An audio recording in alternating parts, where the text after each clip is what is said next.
할렐루야. 오늘 저희들 금요예배 창세기 37장 12절에서 20절의 말씀으로 창세기 강의 55번째 시간 오늘 말씀을 나누도록 하겠습니다.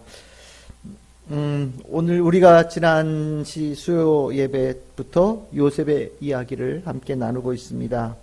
우리가 이 요셉의 이야기를 바라보는 시각이 있어서 그냥 한 가족의 이야기라고 본다면 아버지의 편애나 요셉의 잘난 척이나 이런 것으로 인한 가정의 불화에 관한 이야기로 볼 수도 있겠지만, 실은 이 요셉의 이야기는 훨씬 더 깊게 본다면 요셉의 모습 속에 앞으로 오실 예수 그리스도의 모습이 그대로 들어있고, 예수님께서 이 땅에 오셔서 무엇을 하기를 원하셨는지가 잘 나와 있고, 그 오신 예수 그리스도에 대해서 우리가 어떻게 사람들이 대하는지에 대해서도 이미 잘 나오고 있는 이야기입니다. 그래서 요셉 이야기를 잘 읽어보면 좀 더 많은 감동들을 느낄 수가 있게 되어져요. 이 안에 하나님과 예수님, 성령님의 그 귀한 은혜가 한량없이 흐르고, 또 그에 반해서 그 길을 알지 못하고 방해하고 또 그것으로부터 멀리 떨어져 있는 참 미련하고 어리석은 형제들의 모습, 사람들의 모습이 오버랩되어지면서 나옵니다. 우리는 그래서 이 요셉의 이야기를 읽으면서 우리를 향하신 하나님의 깊은 사랑, 그리고 우리를 구원하기 위해서 오신 예수 그리스도의 모습을 발견할 수 있어야 되고, 그것을 알아보지 못하는 어리석은 우리들의 모습도 돌아보면서 혹시 내 모습 속에 예수 그리스도의 모습, 예수 그리스도, 성령님, 하나님의 뜻을 제대로 이해하지 못하고 살아가고 있지 않은지에 대해서 돌아봐야 됩니다. 오늘 이 이야기의 12절부터 20절까지 쭉 읽어보았지만, 여러분들 이 전체 읽으시면서 나는 이게 눈에 띈다라고 하는 그런 구절이 혹시 있으십니까? 저는 12절에서 20절까지 이렇게 묵상을 하면서 이 단어가 눈에 들어왔어요. 14절입니다. 이스라엘이 그에게 이르되 가서 내 형들과 양떼가 다 잘 있는지 보고 돌아와 내게 말하라.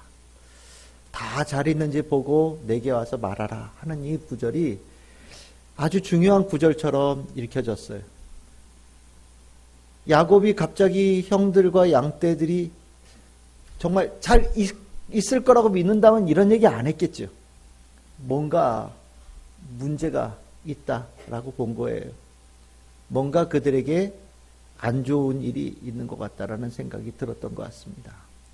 여기에 이 야곱, 이스라엘을 하나님이라고 우리가 생각을 한다면, 하나님께서 우리들이 살아가는 모습에 무언가 잘못되어져 있는 것을 느끼시고 그 문제와 그 해결책을 위해서 요셉, 곧 예수 그리스도를 보내신 것이라고 보시면 됩니다. 참 내가 잘 있느냐? 내가 잘 사느냐? 이게 굉장히 중요한 문제죠. 세상에서 바라보는 시각 말고요. 하나님께서 보는 시각이고, 또 전반적으로 모든 것에 있어서 정말 잘 살고 있느냐? 정말 잘 살기를 하나님은 우리에게 원하고 계셔요. 여러분들이 여러분들의 자녀가 잘 살기를 정말 바라는 것처럼 하나님은 우리를 바라보시면서 정말 잘 살기를 주님께서는 늘 원하십니다. 하나님께서 우리에게 원하시는 잘 사는 모습이 그럼 뭔지 우리가 궁금해야죠. 우리가 주머니가 두둑하고 또 뭔가 일이 잘 되어져 가는 곳에서 막 맛있는 거 먹고 재밌게 사는 모습을 보면서 잘 사는 것이라고 생각을 할까요? 하나님께서 생각하시는 잘 사는 것이 진짜 잘 사는 거잖아요. 우리 주일에도 말씀 나누었지만 우리가 인생의 항해를 쭉 해가면서 하나님께서 우리에게 바라시는 것은 정말 그 거친 바다, 망망한 바다를 주님께서 키를 딱 잡으시고 그 인생의 항해를 잘 가는, 하나님과 동행하는 인생, 우리가 되기를 원하시는 거거든요.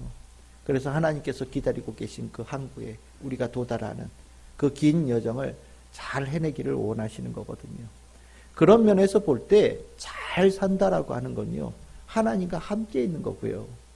또 이것을 조금 더 구체적으로 말하자면 하나님과의 관계가 화평한 것을 얘기하는 겁니다. 하나님과의 관계가 화평하면 모든 게 다 화평해요. 근데 하나님과의 관계가 깨지면 내가 아무리 주머니가 두둑하고 지금 뭔가 일이 잘 풀리는 것처럼 보여도 얼마 가지 않아서 인생의 광풍이 불면서 무너집니다. 하나님과의 화평, 그걸 소중하게 여기지 못하는 사람들은 결국에 인생의 풍랑을 만나서 그 인생의 풍랑 속에서 고통을 당하면서 하나님을 부르짖죠. 그때 잠자고 계신 예수님이 깨어나든 아니면 우리에게 예수님께서 무리를 걸어오셔서 그 제자들에게 오시던 간에 하나님 예수님께서 함께하여 주실 때 비로소 그 무엇으로도 잠잠해질 것 같지 않던 이 망망한 거친 바다가 잠잠해지는 역사를 맞는 거예요. 실은 성경에서는 하나님과 함께 인생을 살아가야 된다. 특히 너희들은 복받았지 않았냐. 다른 사람들은 하나님 모르고 예수님 모르고 그렇게 살아가는 사람들이지만 내가 너희들을 택했다. 내가 너희들을 불렀다. 내가 너희들을 먼저 이 자리에다 세웠다. 내가 너희들에게 나와 함께 할 수 있는 기회를 줬고 내가 너에게 그런 축복을 주지 않았느냐. 그런데 왜 나와 함께하는 평화에 대해서 너희들이 그렇게 소홀하게 생각하고 그것을 중요하게 생각하지 못하는지 나는 이해하지 못한다라는 말씀을 성경에서 수도 없이 하고 있어요. 이스라엘 백성들이 출애굽을 한 다음에 광야를 지나올 때 그 광야 누구 덕분에 건넜습니까? 하나님 덕분에 건넜잖아요. 그 홍해바다를 건널 때도 하나님 덕분에 건넜잖아요. 가나안 땅을 점령할 때 그 가나안 땅 어떻게 얻었습니까? 하나님 덕분에 얻었잖아요. 그 가나안 땅을 얻은 다음에 그것에서 평안을 어떻게 얻었습니까? 하나님께서 이스라엘 백성들과 함께 해주셔서 얻은 축복이란 말이죠. 근데 이스라엘 백성들이 그 하나님과 함께하는 그 축복, 평안함을 귀하게 여기지 못하고 조금 있다가 하나님 말고 다른 곳으로 자꾸 눈을 돌리고 이런 핑계 저런 핑계 대서 다른 곳으로 떠나가지 않았습니까? 재밌는 것도 쫓아가고요. 맛있는 것도 먹으러 가고요. 하나님 말고 다른 신들도 기웃기웃하면서 나름 인생을 잘 살아보려고 한 노력의 일환이라고 얘기를 하겠지만 이런저런 일들을 하면서 바쁘게 또 재미있게 뭔가 분주하게 살았단 말이죠. 그런데 이스라엘 백성들에게 하나님께 가르친 게 뭡니까? 하나님과의 화평이 깨지니 모든 것의 화평이 깨지는 것을 경험시킨 거잖아요. 이 얘기는 실은 성경의 제일 앞에 나와 있는 거예요. 에덴 동산에서 아담과 하와가 하나님과 함께하면서 평안을 누렸죠. 그런데 그들이 하나님과 함께하는 그 평안에 금을 가게 만들었잖아요. 하나님께서 주시는 평안의 그 과정에 문제를 일으켰잖아요. 하나님과의 관계가 무너지고 나니까 어떻게 됩니까? 에덴 동산에서 쫓겨나고 아담과 하와가 가졌던 모든 인생의 평안이 완전히 무너지는 일들이 일어나잖아요.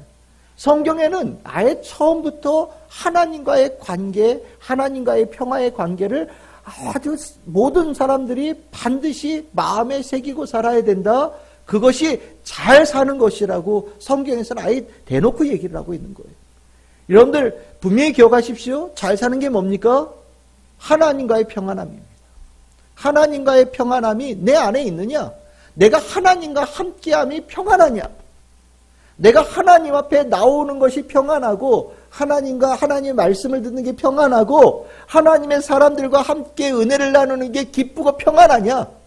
아니면 그냥 교회는 잠깐 스쳐 지나가는 데고 내가 재밌어 하는데 내가 관심 두는데 내가 정말 목적을 두는 건 다른 데 있는 그런 삶을 사느냐? 저는 목사니까 실은 여러 인생들을 이렇게 보고 가잖아요. 늘 이렇게 관찰을 하면서 본단 말이에요. 저는 특별한 예지력도 없고요. 저는 특별한 재능도 많지 않아요. 그래서 저는 열심히 관찰합니다. 하나님의 뜻이 어디 있는지, 하나님의 원하시는 게 어느 방향에 있는지, 여러 사람들의 인생을 바라보면서 저는 나름대로 데이터를 막 모아요. 그 중에 제가 알고 있는 데이터 중에 하나가 하나님과의 관계를 소홀하게 여기는 자 반드시 나중에 시간을 두고서 언젠가는 문제가 나타난다는 걸 봅니다. 우리가 생각할 때 처음에는 이건 깨져도 상관없는 것 같은데 소홀해도 상관없는 것 같은데 라는 생각이 들지 몰라요. 근데 그렇지 않아요. 시간을 두고 어느 시점이 넘어가면 조금씩 바람이 불기 시작하고 파도가 일기 시작하면서 조금 지나면 꽤나 거친 파도와 꽤나 광풍이 불어서 정신 못 차리게 되는 환경으로 간단 말이죠. 미리 얘기를 해줘도 하나님과의 화평을 소중하게 여기지 못하는 사람들은 잘 깨닫지 못해요. 우리가 성경 안에서 예수께서 왜 이 땅에 오셨느냐? 바로 이런 사람들을 구원하기 위해서 오신 거예요. 바로 이런 사람들에게 하나님께서 화평을 줄 수 있다라는 거, 하나님께서 생명이 되신다라는 거, 하나님께서 모든 삶의 문제를 근원적으로 해결할 유일한 분이라는 것을 가르쳐주고 보여주고 증명하고 그렇게 믿음의 고백으로 하나님 믿는 사람으로 만들기 위해서 예수님께서 이 땅에 오셨단 말이죠. 오늘 여기에 나와 있는 요셉의 형제들이 딱 그 미련한 사람들이에요. 오늘 딱 시작할 때 12절 뭐라고 얘기했습니까? 그의 형들이 어디를 갔다고요? 세겜에 갔어요. 그래서 뭐 하냐고요? 아버지의 양떼를 친다고 얘기합니다. 이게 참 재밌는 말이에요. 세겜이 어떤 데예요? 여기 난리 났던 데잖아요. 디나가 겁탈을 당하고 거기 있는 사람들 다 죽이고 주변에 있는 사람들하고 다 원수돼 가지고 떠났던 데예요. 왜 야곱이 세겜에 있었습니까? 좋아 보이니까요. 세겜은 좋은 데예요. 살기 좋은 데입니다. 널찍한 평야가 있고요. 사람들이 오가는 길이 이렇게 잘 뚫려 있는 곳이에요. 그러니까 뭔가 번쩍번쩍하고 재밌는 것들 많이 있겠지요. 야곱이 보기에도 딱 좋아 보여서 거기에 살려고 그랬는데 하나님은 세겜에서 사는 걸 원치 않으셔서 하나님께서 그를 옮기셨잖아요. 그 옮긴 데가 어디입니까? 헤브론 쪽으로 그를 옮긴 거죠. 그런데 야곱의 아들들이 다시 어디를 갔다고요? 세겜으로 갔대요. 뭔가 불안하죠. 뭔가 불안해요. 세겜에 갔는데 실은 자기네 양떼도 아니에요. 아버지의 양떼를 쳐요. 실은 이게 주인과 종의 입장으로 본다면 여러분들 예수님의 비유에 악한 소작농의 비유 아시죠? 그 소작농과 비슷한 거예요. 자기 게 아니에요. 주인의 명령, 주인의 뜻대로 양을 쳐야 되는 사람들이에요.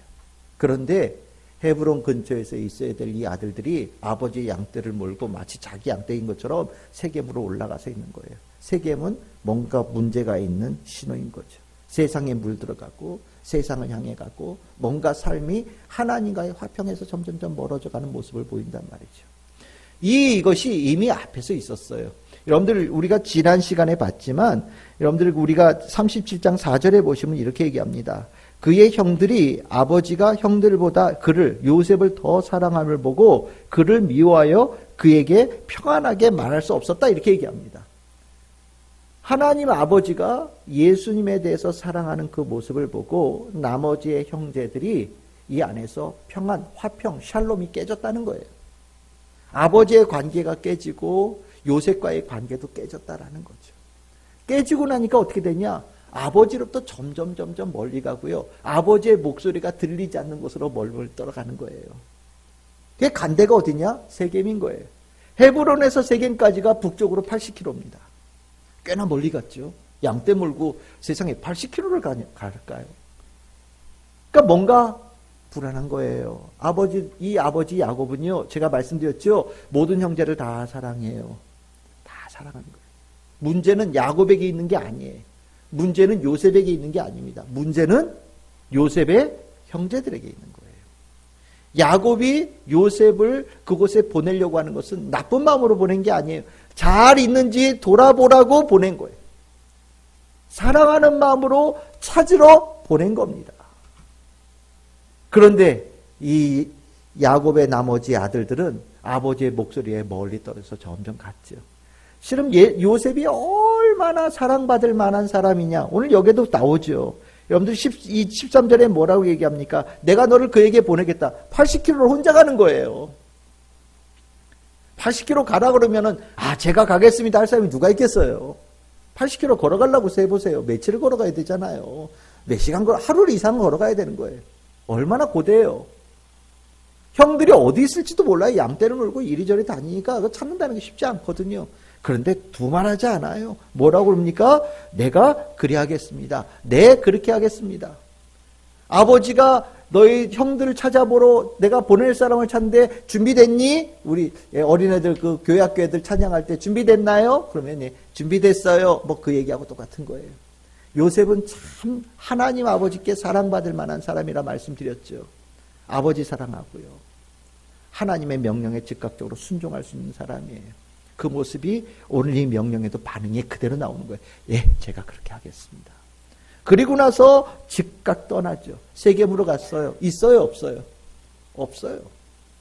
세겜에 있는 줄 알았더니 세겜보다 그 사이에 더 멀리 도망갔어요. 그게 어디냐? 도단이라고 얘기를 합니다. 20km를 북쪽으로 더 가야 되는 데가 도단이에요. 그러니까 헤브론에서 100km까지 떠나간 거예요. 아마 이렇게 가면 점점 더 멀리 떠나갈지도 모르겠어요. 아마 우리가 보통 요셉이 아이냐 형들 세겜에 있는지 잘 알아봐라 라는 적으로 하지 못해서 마지 못해서 갔다면 세겜에 봐서 없는데 그리고 나서 어떻게 할까요? 아버지한테 올 거예요. 없던데요? 아마 그럴 거예요.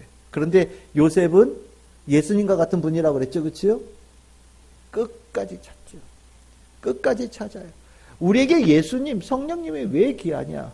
우리가 하나님의 자녀가 막 어디 엉뚱한데 하나님과의 화평이 깨져서 뭐 하나님과 저 멀리 어디 산속에 어디 저 사막 끝에 바다 끝까지 갈지라도 하나님, 예수님은요, 성령님은요 끝까지 찾아오셔요. 포기하지 않고 찾아오셔서 우리를 붙들어서 구원의 기회를 반드시 주시는 분이 하나님이시거든요. 요셉이 이 안에 그 모습이 그대로 있는 거예요.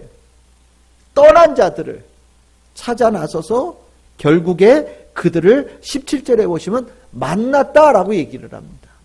찾아 나서죠. 예수님이 우리에게 그런 분이에요. 예수님을 우리가 왜 사랑할 수밖에 없냐? 내가 가장 약할 때, 내가 가장 부족할 때, 내가 가장 힘들고 어려운 상황 속에 있을 때, 내가 하나님을 가장 미워할 때, 하나님과 완전히 화평이 깨어졌을 때, 하나님께서 허용하는 것을 내가 허용하지 않은 것을 내가 범함으로 죄 가운데 있을 때일지라도 하나님은 우리를 포기하지 않으시고 우리를 찾으시고 우리를 만나주시고 우리에게 다시 한번 구원의 기회를 주시는 분이시라는 거죠. 이게 귀한 거예요. 나는 못됐을지라도 하나님은 선하시고요. 예수님은 선하시지요. 그 선한 하나님의 그 은혜가 사랑이 나의 모든 죄를 다 덮는 겁니다. 우리가 이것을 알면 기도할 때 감사함으로 기도하고요. 우리가 예수님의 이름을 높일 수밖에 없고요. 내가 예수님 사랑합니다라고 고백할 수밖에 없는 거예요. 그 고백을 할 수 있는 사람이 하나님과 화평한 사람이에요. 예수 그리스도는 우리가 하나님과 화평케 하기 위해서 모든 것을 다 내놓으신 분이십니다. 자기가 진 생명도 기꺼이 내놓으시고 우리의 모든 죄를 다 감당하시고 그가 대속하시는 은혜도 베풀어 주셨고요. 하나님과 화평하기 위해서 예수님은 모든 것을 다 내던져 주신 분이셔요. 오늘 그 예수님이 우리를 만나주시고 오늘 이 자리에 불러주시고 또 이 자리에 있지 않은 누군가에게 하나님께서는 여러분들을 그런 사람으로 사용하셔서 그들에게 나아가라고 여러분들에게 명령하고 계시는지도 몰라요. 우리 나를 찾아오신 예수 그리스도의 사랑을 안다면 우리는 예수님께서 나에게 맡기신 사명을 잘 감당하고 그렇게 요셉처럼 예수님처럼 하나님과 멀리 떨어져 있는 자에게 구원의 소식을 전하기 위해서 달려가는 아름다운 발걸음이 우리는 되어야 됩니다. 예수님의 그 은혜가 요셉 모습 속에 그대로 있는 거예요. 그런데 여러분들 18절, 19절, 20절 요셉의 형들은 요셉의 마음, 야곱의 마음을 전혀 이해하지 못합니다. 여러분들 18절에 이렇게 보시면 이제 이 형들의 얘기거든요. 근데 참 성경에 참 재밌어요. 주어가 형들이라고 나오질 않아요. 요셉이 그들에게 가까이 오기 전에 그냥 그들이 이렇게 나와요. 그의 형들이. 뭐 이렇게 얘기하지 않고 중심이 누구냐? 요셉에게 있는 거예요. 여전히 요셉이 중요한 거예요.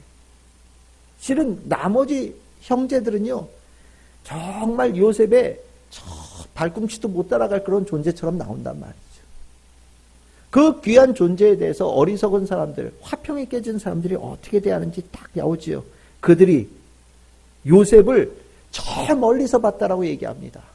요셉이 무슨 얘기하려고 오는지도 관심도 없어요. 그냥 하나님과 화평이 깨진 사람들은요, 저 끝에서 복음의 비읍자만 생겨도 이상한 반응들이 일어나기 시작해요. 하나님의 복음은요, 이게 영적인 거잖아요. 하나님과의 화평이 깨진 사람들이 참 힘든 이유가 뭐냐면, 내가 화평하고 싶어도 이 안에 이 나를 사로잡고 있는 죄의 이 권세가 그 하나님과의 화평으로 나아가는 것을 아주 힘들게 만들고, 때에 따라서는 아주 이 안에서 악한 마음들을 더 불러일으켜서 그 선한 것을 악한 것으로 보게끔 내 눈을 뒤집어 놔요. 내 마음을 뒤집어 놓습니다. 그러니까 참 그 복음 앞에서, 그 진리 앞에서 세상에서 가장 어리석은 자로 확 전락되어지게끔 만들어 놓는 거죠. 이게 참 죄의 권세가 참 무서운 거예요. 나중에 지나고 나면 얼마나 어리석은 건지를 본인이 알게 되지만 그 당시에는 안 되는 겁니다. 멀리서 보고 보자마자 마음속에 어떤 마음을 품어요? 죽여야겠다라는 마음을 얘기합니다. 죽여야겠다. 왜 죽이려고 할까요? 왜 그를 죽이려고 할까요? 왜 요셉을 죽이려고 하는 마음을 가질까요? 시기하고 미워하는 그 미움이 아무 이유 없이 죽음으로 바로 이어져서 그것을 꾀하는 자로 만들어버리는 겁니다. 우리가 요 근래에 지금 나라의 뭐 여러 가지 떠들썩한 얘기 중에 사제, 목사, 뭐 신부, 뭐 이런 얘기들 계속 나오면서 실은 좀 불편하죠. 맞아요, 불편합니다. 실은 그 종교를 가졌다라는 것은 어떤 경우에도 저주하는 것으로 자신의 믿음을 사용해서는 안 돼요. 성경에 저주가 딱 있어요. 그게 어디냐면 에돔 사람을 향한 저주가 있어요. 에돔 사람은 왜 저주했느냐? 이 유대인들이 볼 때는, 유다 백성들이 볼 때는 예루살렘 성이 무너질 때 에돔 사람들이 쳐들어왔거든요. 얼마나 미워요. 그래서 저 포로제에 끌려가서 에돔 사람을 막 저주합니다. 그래서 성경에 저주하는 데가 정말 희귀한데 정말 요만큼 나와요. 성경 이렇게 두꺼운데 실은 저주가 없어요. 우리가 하나님께서 우리에게 가르쳐 주시는 것은 사랑하라고 가르쳐 주셨고요. 용서하라고 가르쳐 주셨고, 마땅히 죽을 만한 사람에게도 한 번도 복음을 전하고 한 번도 생명을 전하라고 가르쳐 주셨거든요.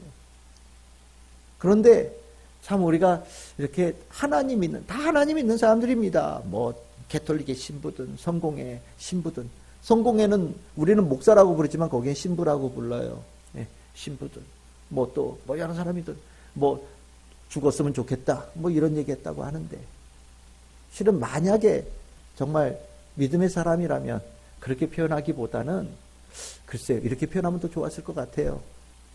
윤석열 대통령이 하나님을 믿는 사람이 되게 해주세요. 뭐 예를 들어서 김건희 여사가 우상이나 이방신 섬기지 말고 하나님 섬기는 사람 되게 해주세요. 그게 훨씬 더 낫지 않겠어요? 누군가가 잘못했다라는 것을 알면은 그가 회개하고 잘못을 고하고 사람들에게 용서받을 수 있어서 평안하게 되어지는 사람이 되게 해주세요. 이게 우리의 기도의 주제가 되어져야 되고, 우리가 하나님 앞에 구하는 은총의 그 간구가 되어야 되겠죠. 그렇죠? 이게 악한 거예요. 누군가를 죽이겠다고 나서는 거는 실은 다 악한 거예요. 성경에 죽이겠다고 나서면서 선한 데가 별로 없어요. 이 형들은요, 악에 완전히 물든 거예요. 실은 여기에 꿈꾸는 자가 온다라고 얘기하는데, 이 꿈, 나중에 보면 누구를 위한 꿈입니까? 이 형들을 위한 꿈이고요. 가뭄 속에서 자신의 인생의 위기에서 어쩔 줄 모르는 사람들을 위해서 꾸는 꿈이거든요. 나중에 요셉 이야기가 다 끝나면 그 꿈이 이루어졌다는 걸 보고요, 그 꿈의 수혜자가 바로 나라는 것을 알게 되어지면서, 내가 너의 꿈, 하나님께서 너에게 주었던 꿈을 내가 무시하고 그것을 회방하고 그것을 막았었던 거에 대해서 미련한 나를 용서해 줄 수 있겠냐, 이런 고백을 하면서 용서받는 부분들이 이야기가 나오는 거예요. 실은 이 꿈꾸는 자가 온다라고 하는 이 말이 실은 여기에는 거짓말쟁이, 사기꾼, 뭐 미워하는 모든 저주, 안 좋은 말로 이 안에다 다 집어넣는 거죠. 그 꿈이 문제였던 거예요. 결국에 시기와 질투 모든 것의 근원이 뭐냐? 그 꿈에 있었던 겁니다. 하나님께서 요셉에게 준 거룩한 꿈, 사명, 그것을 실은 악에 있는 사람들은요, 그 거룩한 꿈을 가장 비천하고 가장 별 볼 일 없고 가장 쓸모없고 사기꾼과 같은 생각으로 생각하게끔 만드는 악에 휩싸여서 사는 사람들이 되어져 있음을 보게 되는 겁니다. 예수 그리스도의 꿈은 위대한 꿈이죠. 근데 그 예수 그리스도의 위대한 꿈을 지금도 세상 사람들은 지금도 가장 먼저 우스갯거리로 만들고 비난하고 폄하하고 욕하고 저주하죠. 실은 요셉의 꾸었던 꿈이 이루어져서 그 저주했던 자들이 용서를 구하는 것이 이미 성경 안에 이루어졌음에도 불구하고 예수님께서 꿈꾸고 이 땅에 오셔서 이루신 일들에 대해서 아직도 이해하지 못하는 일이 너무너무 많은 세상 속에 사는 거예요. 우리가 예수님의 꿈을 이해하고 있는가? 성경에서 나를 향하신 예수님의 꿈을 내가 이해하고 사는가? 성경에서 하나님께서 예수님을 통해서 성령님을 통해서 나에게 원하시는 꿈꾸는 것을 내가 같이 꿈꾸고 살아가고 있는가? 이거 정말 돌아봐야 됩니다. 믿는다라는 게 뭐냐? 내가 예수 믿는다는 게 뭐냐? 예수님의 꿈이 내 꿈이 되어지는 삶이 되어지는 거예요. 예수님께서 꾸었던 꿈을 주님께서 이루시고 지금도 이루기를 원하시는 것을 내가 그 꿈을 이루어가는데 내 인생을 같이 가기를 원합니다라고 결단하고 그것을 소망하고 순종해서 나아가는 사람이 믿는 사람이라는 거죠. 예수님 꿈 따로 있고 내 꿈 따로 있고 예수님께서 원하시는 것 따로 있고 내가 원하는 게 따로 있다면 내 안에서는 끊임없이 불안함이 일어나고 이 안에서 갈등이 일어나면서 불편하게 되어지는 거예요. 화평함이 없는 겁니다. 결국 이 형들은요, 아버지의 꿈도 같이 꾸지 못했고요. 요셉이 꾼 꿈도 이해하지 못한 거예요. 아버지가 그렇게 힘들게 살아왔던 인생의 과정도 공유할 수 없었고요. 하나님께서 요셉에게 준 꿈도 정말로 받아들일 수 없는 정말 쏘갈머리가 요만하고 완전히 다른 세계 속에 사는 사람으로 살았던 겁니다. 마치 이미 우리가 보았던 아브라함과 롯이 완전히 극단적인 방향으로 갈라졌던 것처럼 이 요셉과 나머지 형제들은 완전히 다른 사람이 되어져 있고요. 요셉의 나머지 형제들은요, 하나님의 꿈을 전혀 꾸지 못하는 자가 되어져서 화평하지 못한 자가 되어지고 그것에 대한 그 아픔들, 고통을 뒤에 이어가는 거예요. 우리는 이 이야기에서 이제 요셉의, 이제 나중에 보면 요셉에게 우린 집중되어져 갑니다. 그치요? 요셉이 얼마나 고생했는지, 애굽에 끌려가서 어떤 고통을 당했는지 우린 봐요. 하지만 요셉은요, 그 과정 속에서 하나님께서 함께 하셨어요. 하나님과 화평한 자로 끝까지 살았습니다. 그래서 우리가 볼 때는 감옥에 들어가서 고통스럽고, 종살이 하면서 고통스럽고, 이런저런 이야기로, 아유, 너무 고생해서 어떻게, 라고 얘기할지 모르지만, 요셉은요, 하나님과 화평한 자로서 정말 잘 사는 인생을 한 번도 벗어나 본 적이 없는 사람입니다. 문제는, 동생 팔아먹고 아버지한테 거짓말하고 나서 가나안 땅에 살아가고 있는 나머지 형제들이 잘 못 사는 인생을 산 거예요. 죽을 맛으로 산 겁니다. 하나님과 화평하지 못한 자의 삶으로 그 시간, 긴 시간을 살았던 거예요. 우리는 인생 속에서 나는 하나님과 화평한가? 나는 하나님께 주신 화평을 정말 기뻐하는가? 나는 내 인생의 화평을 주님과 함께하는 그 자리에서 일어나고 있다는 것을 알고 그 자리를 기뻐하고 살아가는가 돌아봐야 되는 거예요. 어떠십니까? 여러분들 하나님과 같은 꿈을 꾸십니까? 하나님의 말씀이 여러분들 안에 역사하고 여러분들 네 그렇겠습니다. 네 그렇게 순종하겠습니다. 내가 그렇게 살아가겠습니다. 나는 그렇게 살아가는 게 기쁩니다라고 고백하는 성도로 살아가고 계십니까? 나는 주님과 함께 있을 때 더없이 편안하고 주님과 함께 있을 때 너무너무 자유롭고 주님과 함께 말씀을 나누는 것 너무너무 행복한 성도로 살아가고 계십니까? 혹시 하나님 앞에 이렇게 기도하면서 혹시 하나님께서 오늘 나에게 뭐라 하시면 어떡하지? 불안함으로 성경 읽고 불안함으로 기도하고 불안함으로 예배 자리에 나와서 혹시 마음 졸여가면서 있지 않으십니까? 실은 적지 않은 성도들이 하나님의 말씀을 듣거나 기도하거나 예배를 드릴 때 마냥 기뻐하는 모습으로 오지 못하고 불안함으로 오는 경우들이 있어요. 목사하고 양육하면서도 오늘 목사님 뭐라고 할까봐 걱정하고 두려워하고 편하지 않은 상태로 양육받는 경우들도 있습니다. 하나님께 문제가 있는 게 아니에요. 나에게 문제가 있는 거예요. 나에게. 내가 하나님과의 화평을 소망하지 않고 사는 거예요.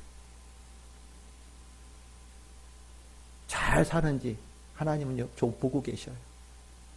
정말 여러분들 잘 살기를 하나님은 원하셔요. 잘 살라고 예수님이 오셨고요. 잘 살라고 성령께서 우리 안에 함께 하시는 거예요. 하나님과 화평하라고. 그 안에 진짜 화평이 있다고. 우리가 이제 연말을 이렇게 가까이 가면서 이제 오늘 추수감사절, 열매들. 하여튼 어쨌든 정리해야 되는 시간들이 오고 있잖아요. 뭐 12월 31일과 1월 1일은 뭐 날짜로 따지면 똑같아요. 그날이 그날 갖고 다 똑같긴 하지만 그래도 1년에 한 번씩 접는 분기점들이 있다 보니까 우리는 1년의 단위로 우리 인생을 한 번씩 이렇게 보죠. 올해 이렇게 오늘 설교 준비하면서 내가 하나님과 화평하고 한 해를 얼마나 풍성하게 살았나 한번 돌아봤어요. 네.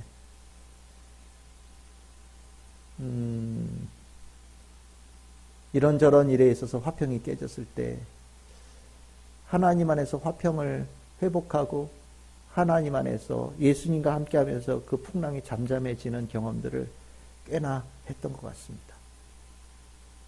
그래서 올해는 조금 더 침묵하고 시간들을 좀 많은 시간을 보냈던 것 같아요. 그 침묵하는 시간 동안에 하나님과의 화평이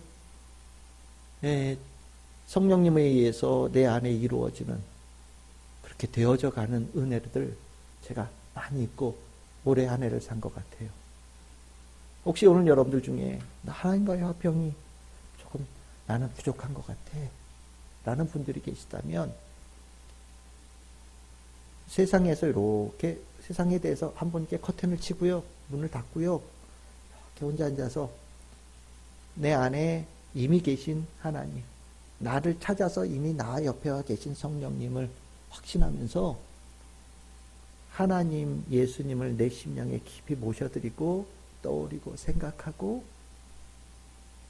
그렇게 주님께 내 지금 이 불안함과 불편함과 화평이 깨진 상태를 그대로 고하고 그 원인이 하나님과의 화평이 깨진 것으로 인하였다라는 것을 솔직하게 고백하면서 주님께서 내 안에 평안 주시기를 구하는 우리 성도님들이 되기를 바랍니다. 놀라운 화평, 하늘로부터 내리는 놀라운 화평이 주님께서 나와 함께 하신다는 것을 깨닫게 되어질 때 여러분들의 삶에 임할 것이고 그 화평은요 여러분들의 삶을 새롭게 바꾸어내는 힘이 되어질 것입니다. 오늘 잘 사는지를 보고 주님께서 늘 궁금해하시니 오늘 여러분들 하나님, 저는 하나님 덕분에 잘 살고 있습니다. 하나님 덕분에 잘 살고 있고 앞으로도 더 잘 살기를 원합니다. 주님 나와 함께하여 주시옵소서. 기도하는 우리 참 즐거운 게 모든 성도들 다 되시기를 주님의 이름으로 축복합니다.